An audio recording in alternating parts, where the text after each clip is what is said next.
En el patio de atrás.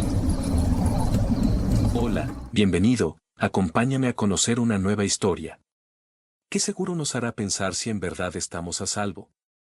Yo soy el señor D. Y esto es, En el patio de atrás, comenzamos. El aire de la escuela ya no era el mismo. Se había vuelto denso, cargado de una quietud que no era de paz, sino de acecho. La revelación me golpeó con la fuerza de un rayo. La fotografía no era la amenaza, nunca lo fue. Era la advertencia, el escudo. La figura en ese papel, antes tan enigmática. No era más que un guardián silencioso, el protector de generaciones de cuidadores, de maestros que, sin saberlo, seguían una costumbre antigua. Yo, en mi ignorancia, había deshecho esa barrera milenaria.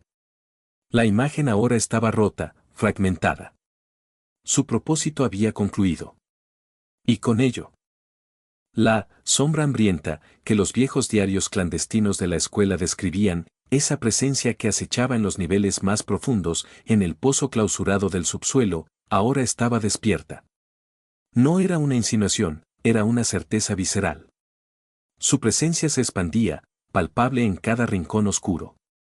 En cada crujido del edificio, en cada susurro del viento filtrándose por las ventanas. No hay escape de esta verdad. La escuela, antes mi lugar de trabajo, mi refugio de la monotonía, ahora es mi prisión, mi vigilia eterna. Mi nueva rutina se ha vuelto un ritual de atención. De escuchar el eco de pasos que no son míos en los pasillos vacíos. Siento el frío que no debería existir en las aulas cerradas, anticipando el despertar completo de lo que liberé. Intento, con una desesperación creciente, mantener lo que queda del sello, aunque sea solo en mi mente, en mi voluntad. La nota de voz que recuperé de un viejo teléfono en el archivo, con su ruido blanco de fondo, repite una y otra vez una frase incomprensible, no despiertes lo que duerme. Es mi única compañía, mi recordatorio constante. El silencio de la noche ya no es pacífico, es una tensión constante. Cargada de una expectación ancestral, de un hambre que no tiene fin. Sé que está ahí, esperando, y yo soy el único que lo sabe, el único que lo contuvo y ahora lo liberó. Esa noche, la foto me observaba desde la soledad de mi puesto, y la encontré cambiada de nuevo. El rayón que había notado por la mañana se había transformado de manera espeluznante, para mi asombro y creciente pavor. Ya no era una simple línea, ahora era, sin lugar a dudas, un rostro borroso, apenas discernible. Como una sombra fantasmal difuminada en el fondo de la imagen, justo entre los niños que posaban con sus uniformes antiguos. Me quedé perplejo, el corazón latiéndome con una fuerza inusual en mi pecho, intentando racionalizar lo que mis ojos veían. ¿Era un truco de luz en el débil reflejo del cristal? ¿Mi propia imaginación jugándome una pasada en la quietud opresiva de la noche? Me froté los ojos con furia, pero la imagen permanecía inalterable. El rostro estaba allí, una mancha inquietante que parecía cobrar vida propia. Al examinar el marco con más detalle, con la esperanza desesperada de encontrar alguna explicación lógica, sentí un papel escondido detrás de la fotografía. Era delgado y amarillento, frágil por el paso del tiempo. Mis dedos temblaron un poco al deslizar la nota con extrema precaución. La caligrafía, antigua y cursiva, casi ilegible en algunas partes. Deletreaba una serie de instrucciones que me dejaron en un estado de profunda inquietud. No lo mires más de una vez. No lo toques. No lo muestres. La regla era absurda, ridícula en su simplicidad, casi infantil. ¿Quién escribiría algo tan descabellado? Pero la inquietud crecía. Se enroscaba como una serpiente fría en mi estómago. Una parte de mí, la racional, se burlaba de la superstición, pero otra, más primitiva y arraigada, experimentaba una sensación de temor que me recorrió. Decidí ignorar la nota. Una regla tan extraña, pensé. Solo podía ser una broma de mal gusto de algún antiguo alumno aburrido, o quizás la excentricidad de un conserje anterior con demasiado tiempo libre y una imaginación desbordada. Sin querer, o quizás empujado por una curiosidad insana que no pude contener, volví a mirarla directamente, desafiando la prohibición. El rostro borroso ahora parecía girar ligeramente, con una sutileza aterradora que me hizo dudar de mi cordura. Y por un instante fugaz, casi imperceptible, su expresión fue inconfundiblemente amenazante, una mueca fría y silenciosa que contrajo mi pecho, confirmando que la foto y su regla no eran una simple broma. La escalada había comenzado. Romper la regla fue un accidente. O eso quise creer, hasta que el silencio de la escuela se deformó de una manera inquietante. La sensación de ser observado se hizo constante, pesada, una presencia invisible que me seguía por cada pasillo, incluso en los rincones más iluminados. El rostro en la foto estaba más nítido cada vez que apartaba la mirada y la volvía a encontrar, su mirada fija en mí, un peso ineludible que sentía aún sin verlo directamente. Mi rutina, mi sentido de la seguridad, todo se había roto en pedazos. Una noche, mientras patrullaba el segundo piso, el aire se puso frío de repente. Un tenue arrastre de pasos resonó desde el ala clausurada, un sonido sutil, casi un susurro arrastrado por el viento helado, pero innegablemente audible en el silencio muerto de la escuela. Mi corazón se disparó, golpeando contra mis costillas. Fui a investigar. La linterna cortando la oscuridad con un haz tembloroso. Abrí de nuevo la puerta encadenada, el chirrido metálico sonó como un grito ahogado. Dentro, no encontré a nadie. Pero había algo. Un viejo libro, con las páginas amarillentas y el lomo deshecho. Había sido volcado sobre el mismo escritorio donde hallé la foto, justo el lugar donde la nota me decía explícitamente que no debía tocar nada. Mi sangre se heló al reconocer la violación. Rápidamente, miré la fotografía en mi bolsillo, una de las ventanas en el fondo del aula, antes despejada. Ahora aparecía crudamente tapiada con tablas mal puestas. La imagen había cambiado de nuevo, adaptándose a la realidad. No había nada más fuera de lugar. Grabé el silencio de la sala con mi teléfono, buscando capturar algo, cualquier evidencia que confirmara mi cordura o la presencia.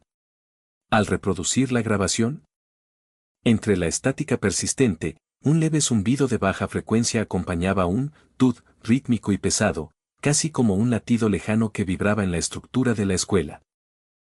La pantalla parpadeó, el auricular pegado a mi oído, mientras la grabación de esa nota de voz se repetía una y otra vez. El zumbido constante, como un enjambre de insectos mecánicos, se intensificaba, haciéndose más denso con cada ciclo. Y de pronto, emergiendo del caos sónico, una frase gutural y distorsionada. Apenas audible pero inconfundible, aléjate del pozo. El vello de mi nuca se erizó con una electricidad fría, no por el miedo, sino por la extraña familiaridad que esa advertencia parecía traer.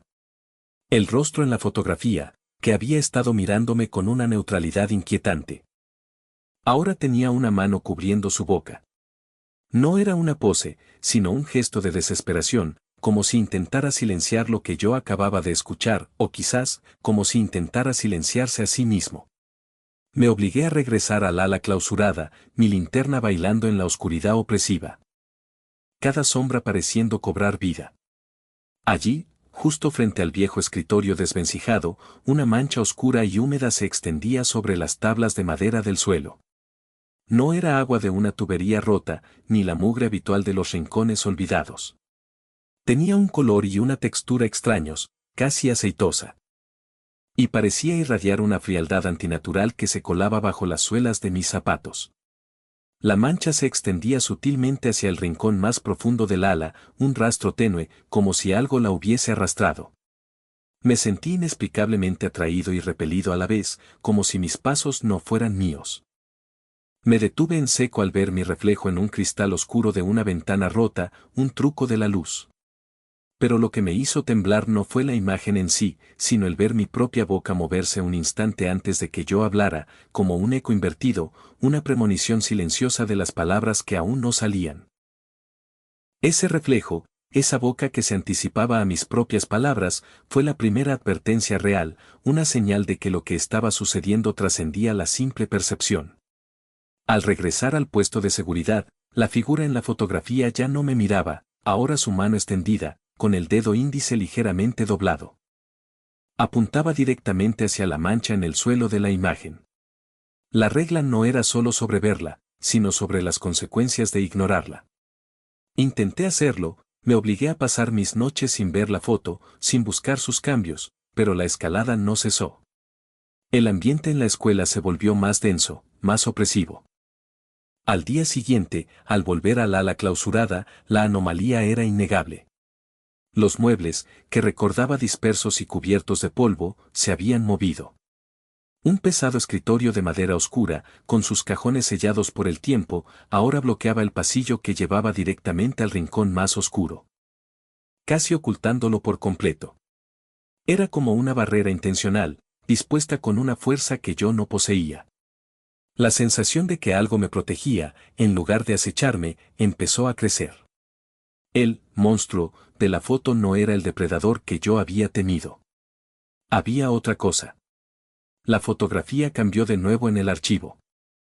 Esta vez de forma sutil pero impactante, la figura, aunque aún apuntaba a la mancha, sostenía una pequeña llave antigua en su mano extendida, de hierro ennegrecido y forma intrincada, su mirada ahora suplicante, casi desesperada.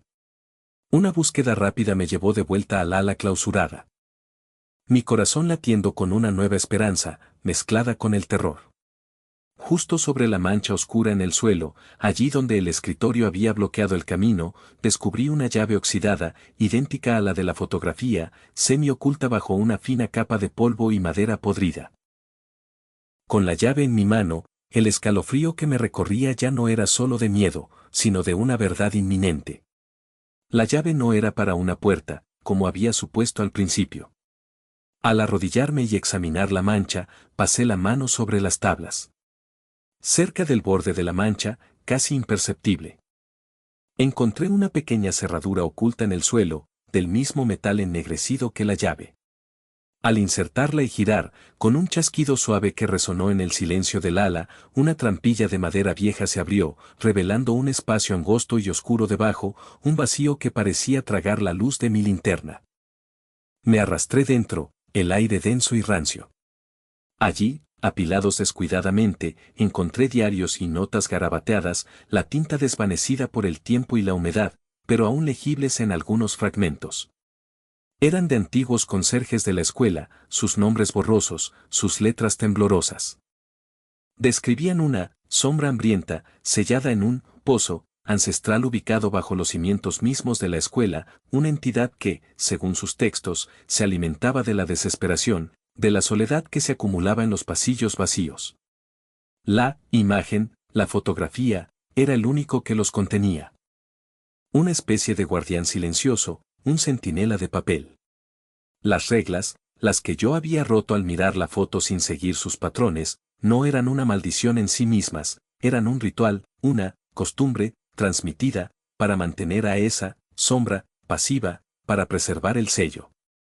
Mi rompimiento de la regla no había invocado al monstruo de la foto, había debilitado la barrera, liberando poco a poco lo que la fotografía contenía, lo que la fotografía protegía.